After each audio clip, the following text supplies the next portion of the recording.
అందరికీ నమస్కారం.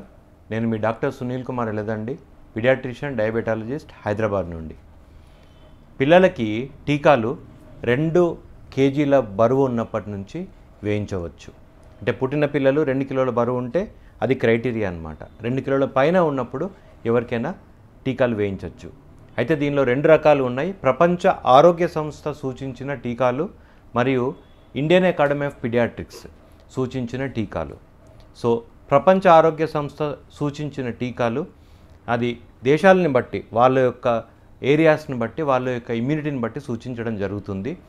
వీటిల్లో మొట్టమొదటిగా వేసేది వాళ్ళు బీసీజీ వ్యాక్సిన్, అంటే క్షయవ్యాధి రాకుండా వ్యాక్సిన్. అదేవిధంగా పోలియో చుక్కలు, హెపటైటిస్ బి అంటే రక్తం ద్వారా కానివ్వండి, ఇతర బాడీ ఫ్లూయిడ్స్ వల్ల కానివ్వండి వచ్చే కాలేయ సమస్యలు, అంటే పసరికలు రాకుండా ఉండడానికి హెపటైటిస్ బి వ్యాక్సిన్ అనేది వేస్తారు. ఇది పుట్టిన తర్వాత వేస్తారు. ఇది గవర్నమెంట్ వ్యాక్సిన్ షెడ్యూల్లో ఉంటుంది. మొట్టమొదటి టీకాలు తర్వాత 1.5, 2.5 నెలలు, 3.5 నెలల వయసులో వచ్చేది పీసీవీ వ్యాక్సిన్ అంటాం, అంటే న్యూమోకోకల్ న్యూమోనియా వ్యాక్సిన్. తర్వాత వచ్చేసి ఇంజెక్టబుల్ పోలియో వ్యాక్సిన్ అంటాము, అంటే పోలియోని ఇంజెక్షన్ రూపంలో ఇస్తారు వ్యాక్సిన్ని. అదేవిధంగా డిపిటీ వ్యాక్సిన్ అని అంటారు. తర్వాత హిబ్ వ్యాక్సిన్ అంటారు, అంటే న్యూమోనియా వ్యాక్సిన్. తర్వాత రోటావైరస్ వ్యాక్సిన్ అంటారు, అంటే అతిసార వ్యాధి రాకుండా ఉండే వ్యాక్సిన్. ఈ వ్యాక్సిన్లు క్రమం తప్పకుండా 1.5, 2.5 నెలలు, 3.5 నెలల వయసులో ఇవ్వచ్చు. ఈ వ్యాక్సిన్స్ గవర్నమెంట్ డిస్పెన్సరీలలో కూడా ఉంటాయి, అంగన్వాడీలలో కూడా ఉంటాయి, అదేవిధంగా ప్రైవేట్ డాక్టర్స్ దగ్గర కూడా ఉంటాయి. ఇంకా తర్వాత 7వ నెల వచ్చిన తర్వాత, 8వ నెలలో వచ్చిన తర్వాత, అంటే 7వ నెలలో ఒకసారి, 8వ నెలలో ఒకసారి ఫ్లూ వ్యాక్సిన్ అనేది ఇస్తాము. దీన్నే swine flu vaccine, influenza vaccine అని అంటారు. సో అవి తప్పనిసరిగా పిల్లలకు వేయించాలి.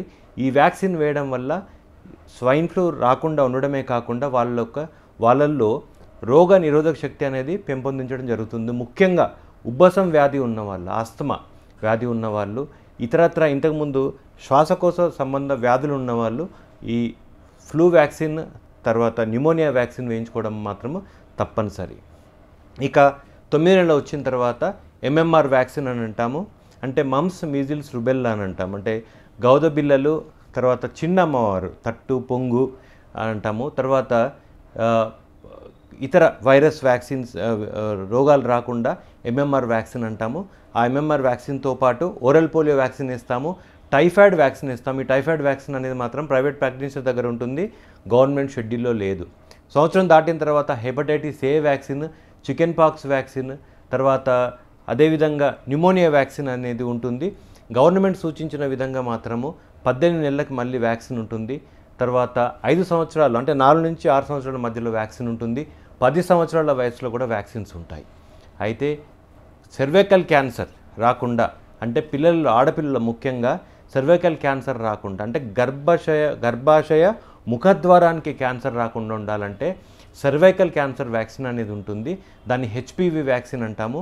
హెచ్పివి వ్యాక్సిన్ మాత్రము పిల్లలు 9 సంవత్సరాల వయసు దాటిన తర్వాత కానివ్వండి, లేకుంటే పిల్లలు మొదటిసారిగా రజస్వల అయిన తర్వాత కానివ్వండి వేయించాల్సిన అవసరం ఉంది. మగపిల్లలకు కూడా క్యాన్సర్ రాకుండా వేస్తున్నారు. సో హెచ్పివి వ్యాక్సిన్ అనేది తప్పనిసరి. సో గవర్నమెంట్ వ్యాక్సిన్స్ ప్రకారం చూసినట్టయితే 2 కిలోల బరువు ఉన్నప్పటి నుంచి 10 సంవత్సరాల వయసు ఉన్నంత వరకు వ్యాక్సిన్స్ అవసరము. మిగతాయి ప్రైవేట్లో కూడా ఉంటాయి. అవి మీ యొక్క ఆర్థిక స్తోమతను బట్టి పిల్లలకి అడిషనల్గా వాళ్ళకి వ్యాక్సినేషన్ అవసరం ఉన్నప్పుడు బట్టి డాక్టర్స్ ఒక సలహా తీసుకొని వ్యాక్సిన్స్ వేయించుకోవడం అనేది ఉత్తమం. సర్వే జన సుఖినో భవంతు.